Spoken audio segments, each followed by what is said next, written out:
बिस्मिल्लाहिर्रहमानिर्रहीम। Travel with vlog में आपको खुशामदीद कहते हैं। इस टाइम हम ना गंडा सिंह बॉर्डर नहीं है, उससे थोड़ा सा पीछे गांव है और ये खुली जगह। मेरा दिल किया कि मैं यहाँ आऊँ और देखूँ। ये देखिए इन्होंने ना खजूरों के ना साइडों पे लगाए हुए हैं, ठीक है, बड़ी प्यारी सी ये देखे राहदारी सी बनाई हुई है। और इस तरफ आए मैं दिखाऊँ आपको, ये सरसों का साग लगा हुआ है। सुभान अल्लाह जी, अल्हम्दुलिल्लाह।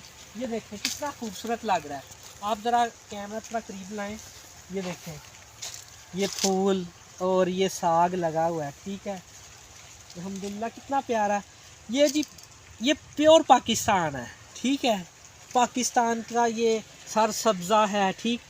और ये आए आपको आगे भी दिखाता हूँ। ये देखें खुला माहौल है, खुली फ़ज़ा है और ज़बरदस्त है जी। चारों तरफ मैं आपको दिखाता हूँ।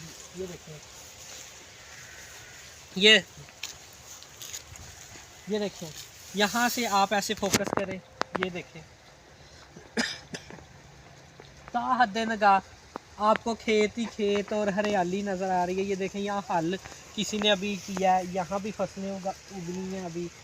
ये देखें यहाँ भी वो दूर दूर तक। ये वाला मुझे ना एरिया थोड़ा अच्छा लगा था, इसलिए मैंने फ़ौरन यहाँ रुका हूँ। मैंने कहा कि यार इसको थोड़ा सा कवर करते हैं, ठीक है। बड़ा ज़बरदस्त माहौल है जी।